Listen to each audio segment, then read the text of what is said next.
Sometimes we think that technology only started when computers, cell phones, and the internet came out, but that's not true, because more than 1,800 years ago, there was an inventor in China who created a machine that could detect earthquakes, even if people around couldn't feel them. It's not a cell phone, it's not a computer, and it's definitely not a modern machine.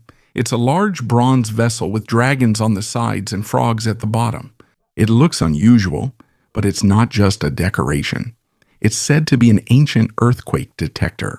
According to the U.S. Geological Survey, the very first known seismoscope was made by the Chinese scholar Zhang Heng in 132 AD. During the Han Dynasty, earthquakes brought great fear to China. When an earthquake struck, it wasn't just houses that were destroyed. People's trust in their leader was also shaken. Back then, many believed that when a great disaster occurred, it could be a sign that the heavens no longer favored the emperor. That's why, for the imperial court, it was very important to immediately know where an earthquake had occurred. Not because they could stop the disaster, but so they could quickly send help to the affected area. And this is where Zhang Heng came in. He was no ordinary person. He was an astronomer, mathematician, engineer, and government official. But before we start the discussion, I'd like to ask you to give this video a like and please subscribe to our channel. This is a huge help for us content creators. So, let's get started. According to the Science Museum Group, Zhang Heng is known in the fields of astronomy, mathematics, and seismology, and his device is one of the earliest known instruments for detecting earthquakes. What he made doesn't look like a machine at first glance. It looks more like a large bronze jar. Around it, there are 8 dragon duri heads. In the mouth of each dragon, there is a small bronze ball. Below, there are 8 bronze frogs with their mouths open. When there is an earthquake in a distant place, one ball will fall from the dragon's mouth into the frog's mouth. And whichever dragon drops the ball, that will indicate the direction from which the shaking came. It does not tell how strong the earthquake is. It also doesn't record a graph like a modern seismograph. But for their time, this was already a big deal. Because back then, if there was an earthquake in a distant province, it could take several days before the news reached the capital. But with Zhang Heng's device, it was possible to immediately know if there was an earthquake far away. According to the historical account in the Book of Later Han, there was even an instance when the device worked even though no earthquake was felt in the capital. A few days after this, news arrived that there was indeed an earthquake in the western part of the empire. The palace was quiet, nothing was moving, there were no cracks on the floor, no walls were shaking. But suddenly, there was the sound of a bronze ball dropping. For the people back then, it seemed like magic. How could a bronze jar detect an earthquake that people couldn't feel? How could it tell where the tremor came from? So it's not surprising that some people doubted it. There were officials who might have seen this as a deception, a strange spectacle, or something hard to believe. But what's important is that this device shows something. People have long been trying to understand the world using observation, design, and engineering. In fact, Zhang Heng's machine wasn't perfect compared to what we use today. But what's important is that they were able to use it back then. I'd just like to add that none of Zhang Heng's original devices remain. What we know about it comes from old records and modern reconstructions. But it's really impressive that people in ancient times already had such a device. That's another amazing thing about Zhang Heng's invention. This was made at a time when there was no electricity, no satellites, no sensors, and no internet. Using only bronze mechanical design and a deep understanding of movement, he was able to create a device that became an important part of the history of science. And this is where the bigger question begins. If there were inventions like this back then, how much ancient knowledge has been lost? How many devices have been destroyed? Were they discarded or never passed on to the next generation? Because sometimes the history of technology isn't simply a story of constant progress. Sometimes there are times when people invent amazing things, and then the world forgets about them. Despite this, as time passed without the real design of Zhang Heng's device, with the original machine gone and no clear blueprint left, all that remained were old records saying there was a bronze vessel with dragons, frogs, and balls that would drop whenever there was an earthquake. So for many years, People have asked, is this really true, or is it just a story that got exaggerated over time? It's important to be clear about this. We don't have the original device, so we can't say with 100% certainty what the inside of it really looked like. But based on reconstructions and studies by researchers, there's a possible explanation for how it worked. And the explanation isn't magic, it's just physics. Imagine you're standing inside a bus.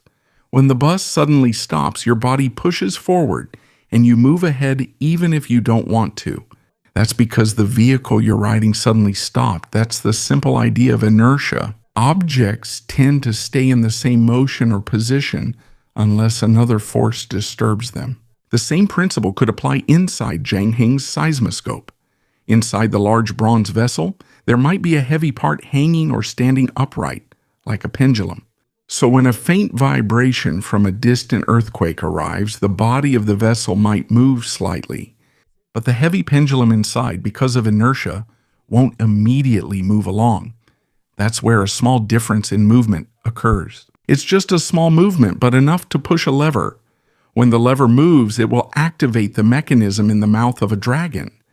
After that, the bronze ball will fall into the mouth of the frog below. And because there are 8 dragons around, it can show which direction the tremor came from. Just listen now. But in 132 AD, this was a very profound idea, because at that time there were no modern seismographs, no computers to read earthquake waves, no satellites, and no fast communication to immediately know where disasters happened. So what Zhang did was not just a unique decoration, it was an early warning idea. It doesn't stop earthquakes, it doesn't tell the exact strength, but it can let people know that a tremor happened in a certain direction. And in a time when news traveled slowly, that was a big deal. Because if the capital found out earlier that a province was damaged, help could be sent sooner. Here we can see that ancient technology isn't always primitive or just old-fashioned. Sometimes the materials are simple, just bronze, a ball, a lever, a pendulum. But when the design is right, the result becomes powerful. And now from China, we'll move on to another kind of ancient mystery. We're no longer talking about a large bronze machine, earthquakes, or a palace, but a small Roman cup that's in the British Museum in London. At first glance, it just looks like a luxury glass owned by a wealthy person, but as scientists studied it, its uniqueness became even more apparent. This is called the Lycurgus cup. According to the British Museum, this is a late Roman drinking cup from the 4th century, made of glass and features a scene about King Lycurgus. It's part of the British Museum's collection and is known for its unique color. When light hits it from the front, the glass appears green. But when the light comes from behind or passes through the inside of the cup, it turns red. It's like an ordinary glass that suddenly changes color depending on the light. If a child looks at this, they might say it's like magic. But magic isn't the reason. This is called dichroic glass. It means the color you see changes depending on how the light passes through or hits it.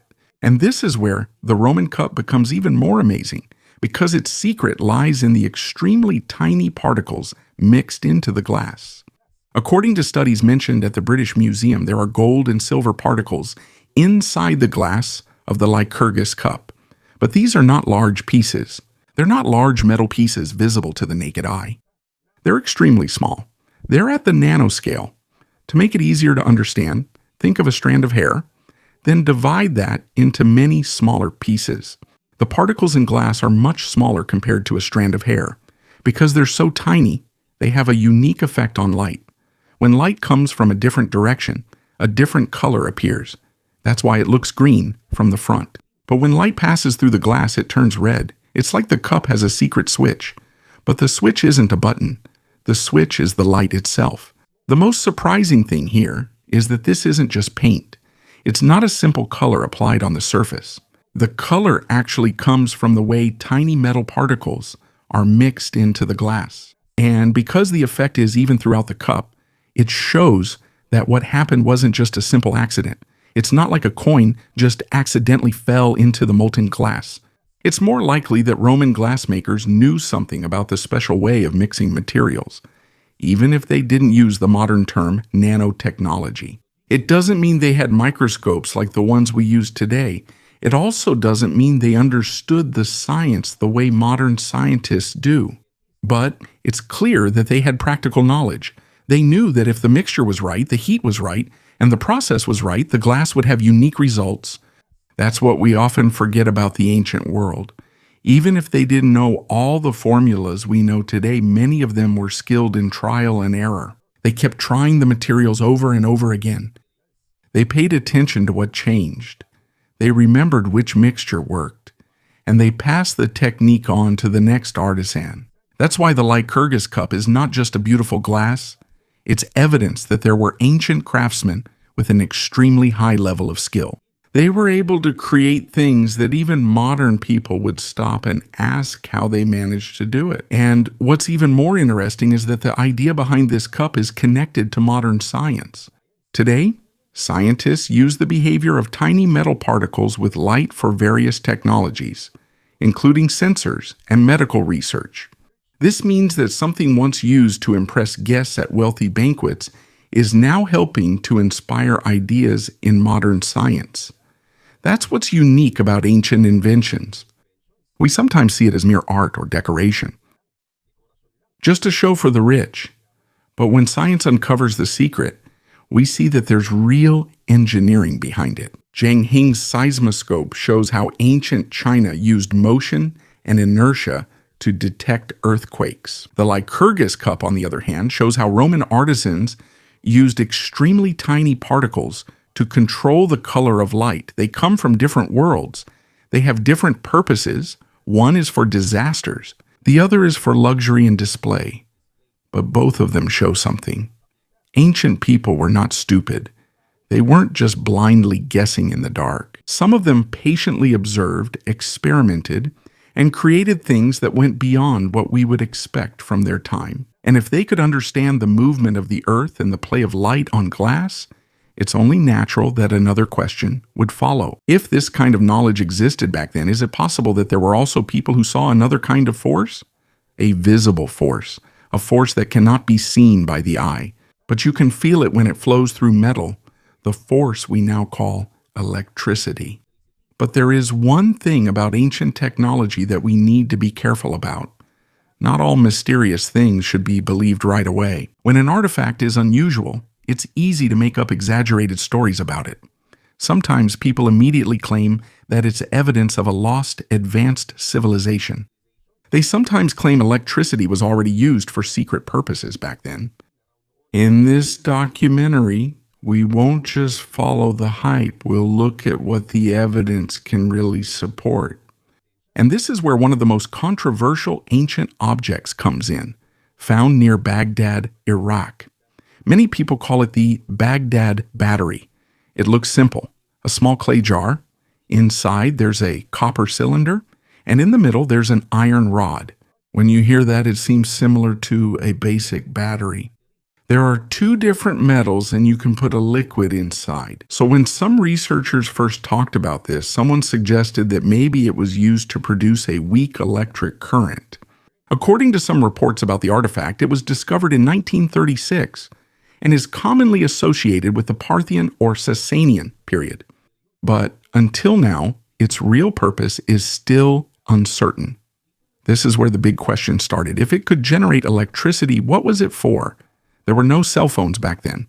There were no electric bulbs either. There were no motors, chargers, or appliances. That's why some people came up with even bigger theories. Some said maybe it was used as an ancient light source.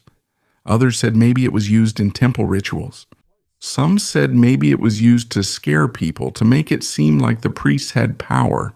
But we need to be careful. There is no strong evidence that the Baghdad battery was used to light up temples or pyramids. There's also no clear evidence that it was part of a large electrical system. And according to many archaeologists, it is still not accepted as a confirmed fact that this was really a battery used in ancient times. There are also other explanations, such as the possibility that it was a container for scrolls or ritual objects. But that doesn't mean there's nothing interesting about it.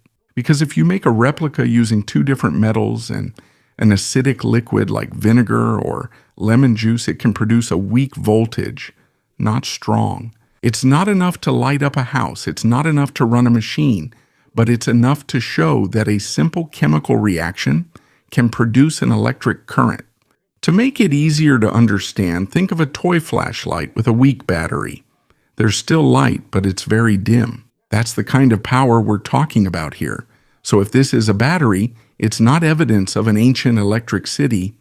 Its possible use is much simpler. Some have suggested that it might have been used for electroplating. That means using a weak electric current to make a thin layer of metal stick to the surface of another object. For example, you have a small item made of copper. When you put it in the right solution and apply an electric current, a thin layer of another metal can stick to the surface. But again, we have to be honest here. The electroplating theory is interesting, but it is not yet universally accepted. There is still not enough archaeological proof that this was really what the artifact was used for. So it's more accurate to say that the Baghdad battery is a mysterious object with a possible battery-like design, but its true purpose has not yet been confirmed. And that's where it becomes a better story. Not because there was definitely an ancient electricity civilization, but because it shows how we should think about history. Not everything strange is magic. Not everything strange is fake either. Sometimes the right answer is in the middle. There's a possibility, but the evidence is still lacking. And while the Baghdad battery is still being debated, there's another artifact with clearer evidence. Something that's not just possibly real. Something that truly demonstrated the extremely high mechanical skill of the ancient world. This is the Antikythera mechanism. In the early 1900s, some divers discovered what is said to be an ancient shipwreck near the island of Antikythera in Greece. Under the sea, they didn't just find ordinary stones. There were statues, ancient objects, and items that came from a sunken ship. But the most important thing of all wasn't noticed right away. It was a corroded bronze lamp. It just looked like a rusty and broken piece. If you were the one to see it, you might think it's just trash. But when it broke and they peeked inside, the researchers saw something they didn't expect. There were gears, small gears.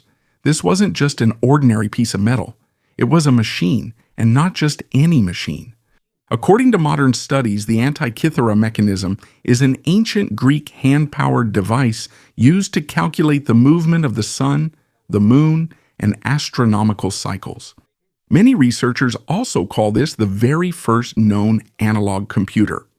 To make it easier to understand, imagine a small wooden box. Inside it, there are many bronze gears connected to each other. When you turn the handle, the pointers move. This is not a calculator with a screen. This is not a computer with a keyboard, but it can show the important movements in the sky. It can help people know the cycles of the sun and the moon. And according to a study published in PLOS ONE, the Antikythera mechanism has a part that is used for eclipse prediction using the Saros cycle, a cycle that has long been used in the study of eclipses. This means it's not a toy. It's not a simple decoration. This is a mechanical model of the heavens. Nowadays, if we want to know when an eclipse will happen, we just go online. But back then, they needed math, observation, and intense mechanical skill. And this is where the Antikythera mechanism becomes amazing, because they didn't just know the patterns of the heavens. They even made it into a machine. The knowledge wasn't just in their minds or on paper. They turned it into moving gears, making it a combination of a calendar, an astronomy tool, and a calculator. But we also need to correct a common exaggeration. This isn't a computer like a laptop or a cell phone. It doesn't use electricity. It doesn't have a screen. It doesn't have memory like a modern computer. What analog computer means here is a mechanical device that uses physical parts to compute or show calculated movement. It's like an old mechanical computer, or show calculated movement like an old mechanical computer. If the gears are correct, the movement of the clock's hands will be correct. In the Antikythera mechanism, if the gears are correct, it can show the cycle of the heavenly bodies. And that's where you get goosebumps, because it shows that ancient Greek engineers had the ability to create extremely precise mechanisms. Even though they didn't have our modern tools, they had knowledge of geometry, astronomy, metalwork, and mechanical design. They didn't just build temples and statues, they also made complex machines.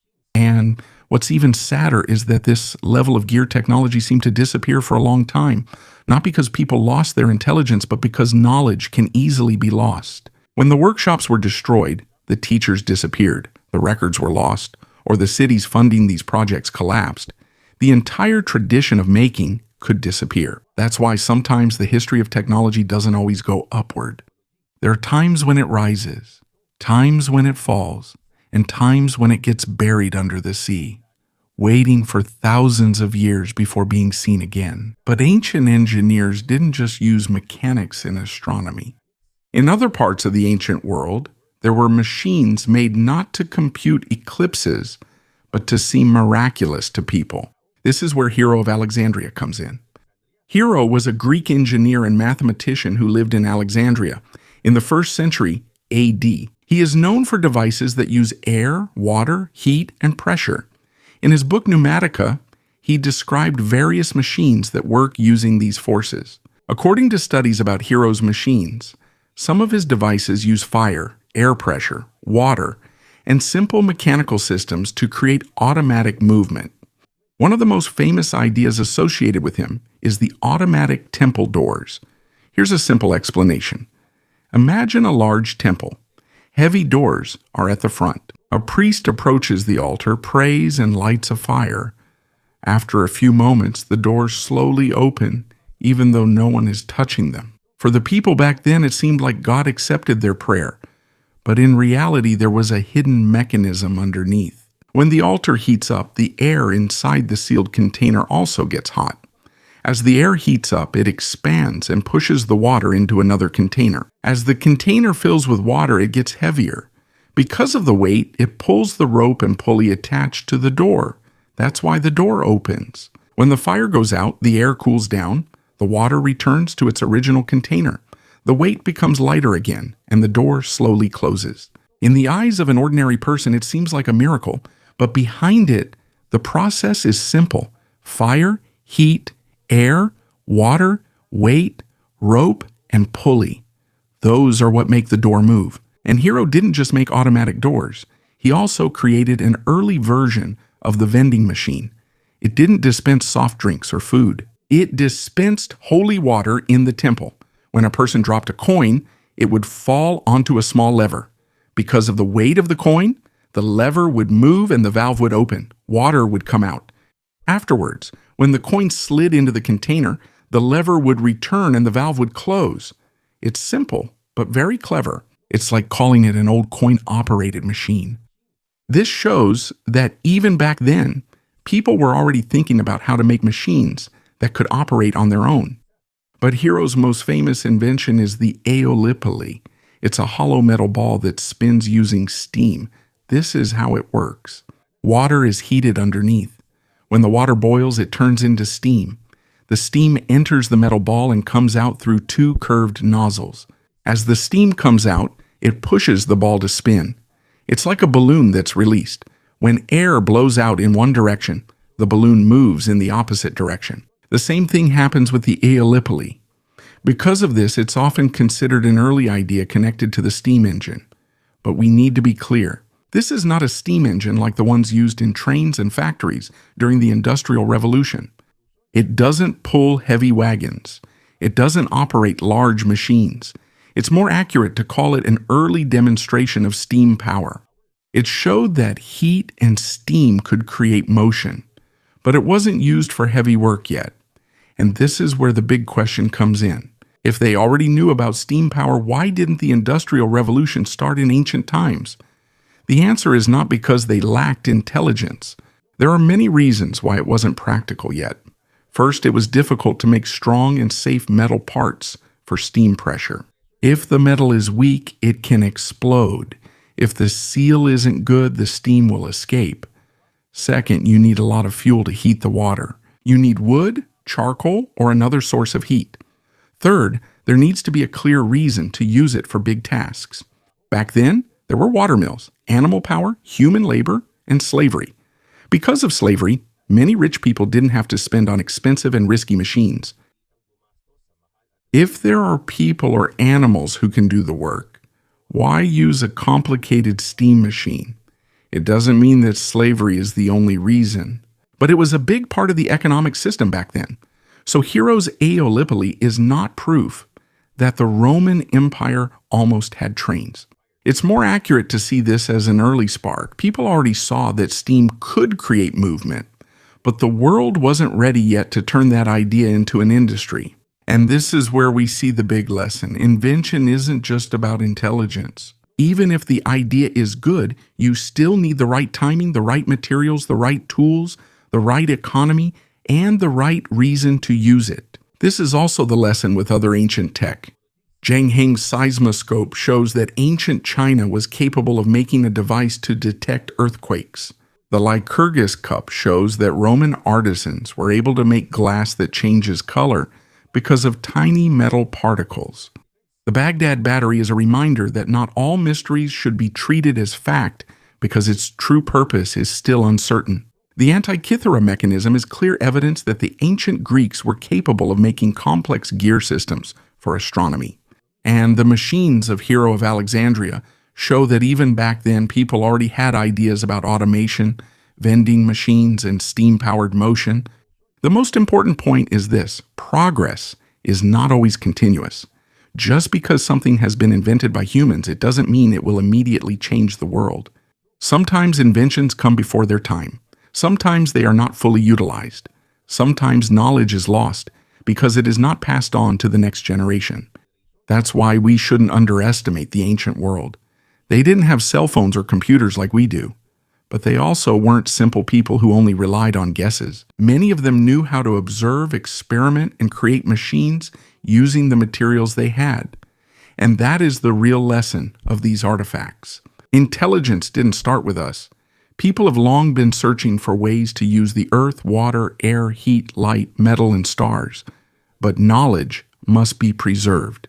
Because if teaching stops, records are destroyed, or the people who know how to make things are lost, even advanced knowledge can disappear. And maybe someday a future civilization might find our broken cell phone.